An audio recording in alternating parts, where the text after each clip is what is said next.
예수님을 만날 때 사람이 변화가 됩니다. 예수님을 만난다는 것은 매우 중요한 일이죠.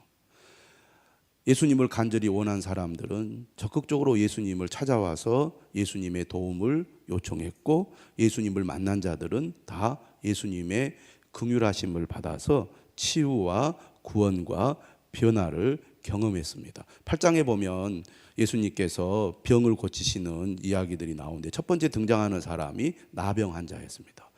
그도 모든 관습과 문화를 다 이게 깨뜨리고 예수님께 적극적으로 나왔죠.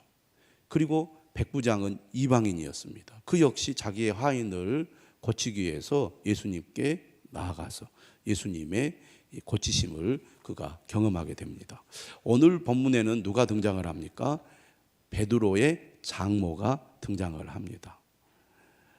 이 이야기는 공관복음서에 다 기록이 되어 있습니다. 자세한 내용은 누가복음에 주로 기록이 되어 있고, 마태복음은 짧은 내용이지만 의미하는 바가 큽니다. 앞에 나병 환자나 백부장은 그들이 예수님을 찾아왔습니다. 그런데 이번에는 예수님이 이 베드로의 장모를 찾아가시죠. 어떤 사람들이 예수님을 만나서 예수님의 구원과 예수님의 은혜를 경험합니까? 다 당시에 소외받는 사람들이었습니다. 나병 환자도 그렇고 이방인도 그렇고, 그리고 여인들도 그렇습니다.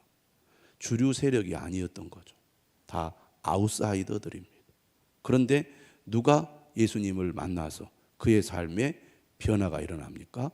이처럼 소외받은 사람, 사회로부터 존중을 받거나 존경을 받는 사람이 아닌 사람들이 예수님을 만나서 구원을 경험하게 되지요. 베드로가 예수님의 부름을 받았을 때 배를 버려두고 예수님을 따랐습니다. 장모의 입장에서 한번 생각을 해보시죠. 사위가 열심히 일을 해서 자기 딸을 먹여 살려야 되는데 갑자기 예수님을 따른다고 제자가 되어서 직업을 버리고 예수님을 따라가니 앞으로 자기의 딸은 어떻게 살라고 그런 터무니없는 일을 했을까? 실망도 했을 것이고 예수님에 대해서 오해도 했을 것입니다. 아마 미워했을지도 몰라요. 예수라는 자가 우리 사위를 꼬셔서 가정을 다 망쳐놨다고, 앞으로 우리 딸은 어떻게 하냐고. 아마 자식들도 있었을지 모릅니다. 베드로의 가정에 대한 이야기는 성경에 거의 나오지 않고 이 장면이 아마 거의 전부라고 해도 과언이 아닙니다. 그런데 이 베드로의 장모가 열병에 걸렸습니다. 학자들은 말라리아라고 봅니다. 지금도 말라리아에 걸리면 치료하기가 쉽지 않잖아요. 그런데 그 당시에 말라리아에 걸렸다면 살아남기가 쉽지 않습니다. 치명적인 열병이죠.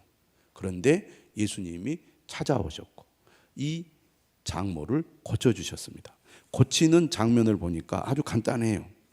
오늘 본문 15절에 보니까 그의 손을 만지셨다 그랬어요. 예수님께서 손을 대어서 고치는 사건이 복음서에 아주 많이 등장을 합니다. 그런데 이번에도 예수님께서 손을 만지셔서 고치신 거예요. 15절에 보니까 그의 손을 만지시니 열병이 떠나가고 여인이 일어나서 예수께 수종들더라. 베드로 장모를 고친 이야기는 딱 이 두 절이 전부입니다. 그런데 추측을 하는 거죠, 우리가. 아마 예수님을 만나기 전에는 예수님을 미워하거나 오해하거나 또 서운하게 생각했을지 모르지 않겠는가. 서운했을 것이다, 이렇게 우리가 추측을 할 수 있잖아요. 그런데 예수님을 만나고 자기 병이 고침을 받게 되니까 예수님을 수종들게 되었다는 것입니다. 이 말은 곧 그가 예수님을 적극적으로 이제 인정하고 예수님을 따랐다는 거죠. 수종 들었다는 것은 제자의 모습을 이 베드로의 장모가 보여주었다는 것입니다.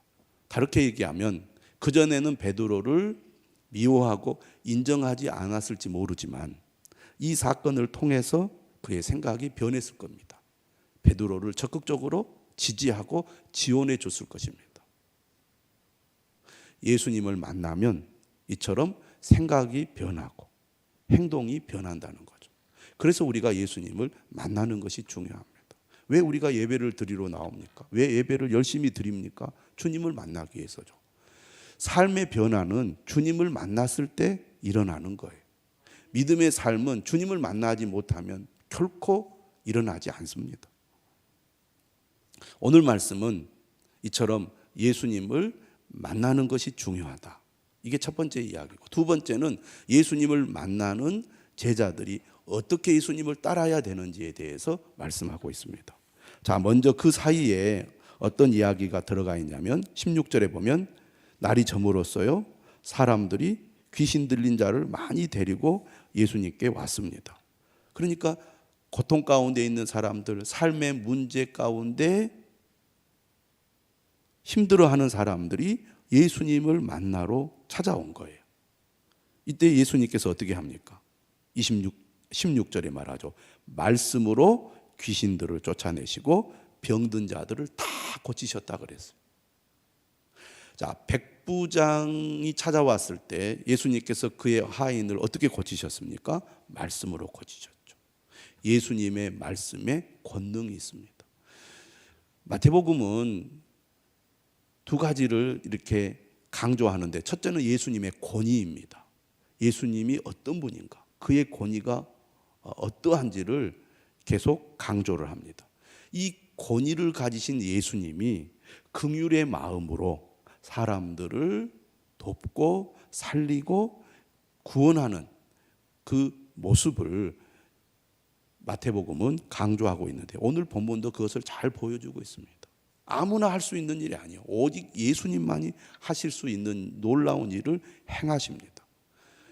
예수님은 하나님의 아들의 권위를 가지고 병든 자, 고통 가운데 있는 자, 연약한 자들을 고치고 구원하는 일을 행하신 거예요. 그래서 예수님은 육체적으로 피곤하셨을 거예요. 저물었다는 것은 하루 내내 예수님이 사역을 하시고 몸이 매우 피곤해졌음에도 불구하고 그에게 찾아온 사람들을 외면하지 않고 다 고쳐주셨어요. 그런데 어떻게 고쳐주셨느냐? 말씀으로 고쳐주셨어요. 예수님의 말씀에 능력이 있는 것입니다.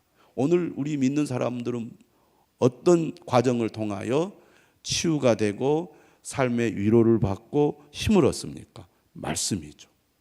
그래서 말씀이 중요한 겁니다. 말씀이 우리 마음에 들어와야 돼요. 말씀이 우리 마음 속에 뿌리를 내려야 됩니다. 말씀이 우리의 마음을 변화시켜야 우리가 진정으로 변화된 삶을 살아갈 수가 있는 것입니다.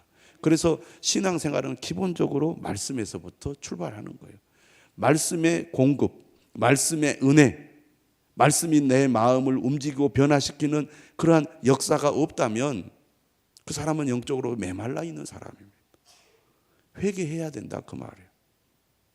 하나님 내게 은혜를 달라고 안타까운 마음으로, 의에 줄이고 목마른 심정으로 주님 내게 은혜를 주십시오라고 우리가 구해야 됩니다. 그렇게 구해야 되는 목적이 어디에 있습니까? 스스로 만족하며 살기 위해서 아닙니다. 그 다음에 나오죠. 제자로 살아가기 위해서입니다. 오늘 17절은 예수님께서 말하죠. 선지자 이사야를 통하여 하신 말씀에 우리의 연약한 것을 친히 담당하시고 병을 짊어지셨도다 함을 이루려 하심이더라. 마태복음은 구약을 많이 인용한다 그랬죠. 마태복음은 예수님의 이러한 사역을 이사야 53장 4절의 말씀을 성취하신 일이라고 그렇게 해석을 하고 있습니다. 이사야 53장은 고난의 종에 대한 말씀이죠. 고난의 종으로서 이 땅에 오신 메시아, 그는 사람들을 죄에서 구원하시기 위하여 고난의 길을 가셨습니다. 그 고난의 종이신 예수님께서 어떤 마음으로? 긍휼의 마음으로 연약한 자, 그리고 질병 가운데 있는 사람들을 고치고 회복하고 구원하는 일을 하셨다는 거죠. 오늘 우리가 예수님의 제자가 되어서 예수님을 따를 때 예수님의 이러한 긍휼의 마음을 가지고 사람들을 돕고 사람들을 치유하고 사람들을 회복하여 구원받도록 돕는 일을 해야 된다는 얘기죠.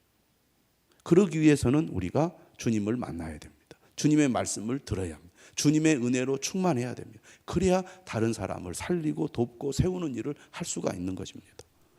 오늘 18절에서 22절의 말씀은 제자의 길에 대해서 말씀하고 있습니다. 제자가 된다는 게 뭐냐? 마태복음은 어떻게 시작합니까? 예수님의 사역이 제자를 부르고 세우는 것으로부터 시작을 해요. 그리고 마태복음은 어떻게 끝납니까? 제자들에게 제자를 세우라는 명령을 하고 마태복음이 끝이 납니다. 제자로 시작해서 제자로 끝나는 거예요. 예수님을 믿는다는 것은 곧 예수님의 제자가 된다는 것을 의미합니다. 제자라는 것은 무엇을 의미합니까? 스승을 따르는 자죠. 예수님을 본받아 예수님을 따르는 자가 예수님의 제자죠. 예수님을 본받으려면 예수님이 어떤 분인지 늘 우리가 봐야 합니다. 예수님을 늘 가까이 해야 예수님을 본받아 지게 되고 예수님을 따르게 되죠. 제자는 스승의 말투, 스승의 표정, 스승의 제스처, 스승의 행동을 따라합니다. 그 정도로 제자는 스승에게 심취되어서 스승의 모든 것을 다 담게 되는 거죠. 진짜 제자들은 그렇다 그 말이에요. 우리가 예수님의 제자라고 한다면 우리의 모습에서 예수님이 보여야 된다 그 말입니다. 그런데 예수님을 멀리하면 어떻게 예수님을 우리가 닮을 수 있겠습니까? 그저 예수님을 가까이 하는 것밖에 없는 겁니다. 자, 그러면 제자가 된다는 게 뭐냐? 오늘 말씀을 보십시오. 오늘 말씀의 배경이 이렇습니다. 예수님이 놀라운 일들을 행하십니다. 이전에 경험하지 못한 엄청난 일들이 예수님을 통하여 일어나니까 어마어마한 사람들이 예수님께 몰려듭니다. 그러니까 예수님의 인기가 하늘을 치솟는 거죠. 이때 제자가 된 예수님의 제자들의 마음이 어떻겠습니까? 그들의 마음에 막 흥분이 생겼을 것입니다. 야, 우리가 모든 것을 버리고 예수님을 따랐더니 우리가 진짜 잘했다. 뭔가 일어난다. 막 그들이 그렇게 흥분한 마음으로 예수님을 따랐을 겁니다. 근데 오늘 본문 18절에도 무리가 자기를 애워싸는 것을 보셨어요. 그러니까 수많은 사람들이 예수님이 우리가 기다렸던 그 메시아다. 이 억압과 고통에서 우리를 해방시켜줄 다윗과 같은 메시아다. 그들이 그렇게 예수님을 이제 따르기 시작한 거죠. 그러자 예수님은 이러한 지금 상황이 바람직하지 않다고 판단을 하시고 건너편으로 가자고 제자들에게 명령을 하십니다. 제자들은 이러한 지금 상황을 즐기고 싶은데 아니다. 지금 빨리 이 상황에서 나는 벗어나야 되겠다 말씀하시는 거예요. 그런데 예수님의 명령에는 설명이 없습니다. 그저 건너편으로 가자 명령하신 거예요. 여러분, 제자가 된다는 것은 곧 예수님의 명령에 순종하는 것입니다. 예수님 왜 가야 합니까? 왜 꼭 지금 가야 합니까? 어디로 가야 합니까? 이렇게 따지고 묻지 않았다는 것입니다. 예수님의 명령이 이해가 안 되고 어떻게 보면 당황스럽지만 예수님께서 요구하시니까 그대로 따른 거죠. 그게 사실은 제자라는 것입니다. 한마디로 말하면 제자란 순종하는 자죠. 제자의 삶이란 순종하는 삶입니다. 예수님의 명령에 순종하려면 예수님의 명령이 무엇인지를 잘 알아야 되겠죠. 그런데 이러한 명령이 떨어졌을 때 두 사람이 예수님께 묻는 예수님과의 대화가 나옵니다. 이것도 유명한 이야기죠. 첫 번째는 서기관입니다. 서기관은 율법을 연구하고 율법을 기록하고 율법을 가르치는 사람들입니다. 사두개인 중에도 서기관이 있고 바리새인들 중에도 서기관이 있었습니다. 근데 서기관이란 어떻게 보면 예수님과는 거리를 둬야 할 사람인데 항상 어느 시대에나 이상한 사람들이 나오듯이 예수님 시대에도 대다수는 예수님을 배척했지만 그 가운데는 예수님께 사로잡힌 사람들이 있었던 거죠. 바리새인들 중에도 그랬고 서기관들, 사두개인들 중에도 그랬고 그리고 공회원 중에도 그런 사람들이 나오잖아요.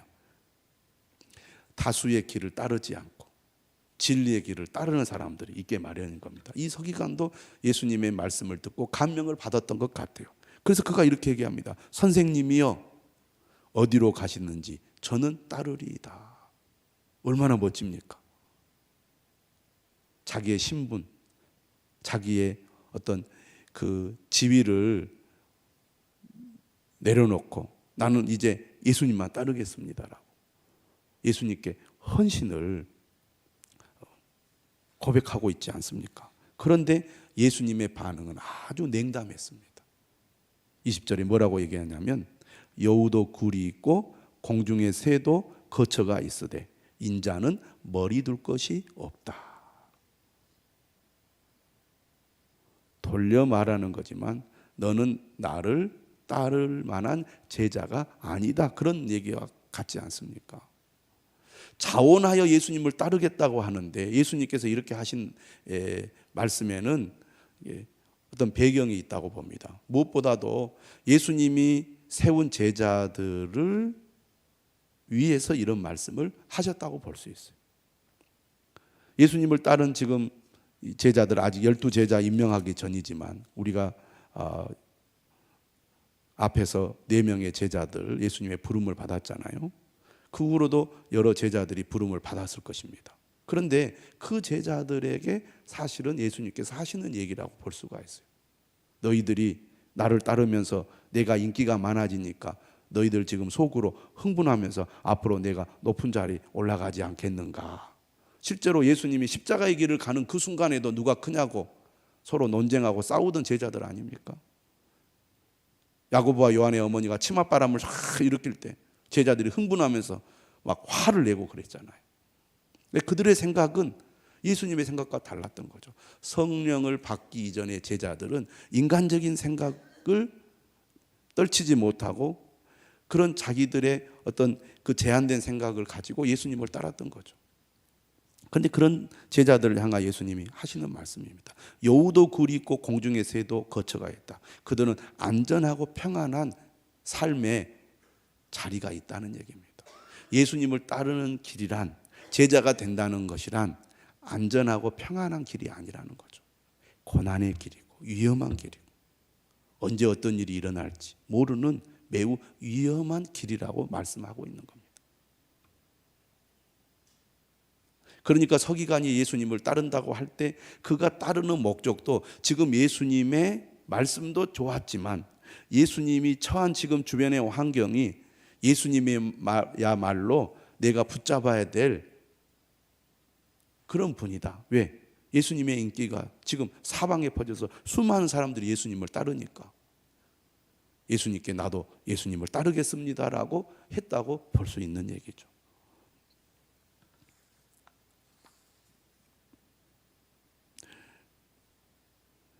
기독교 역사를 쭉 보면 성직자들이 언제 많이 지원을 했느냐.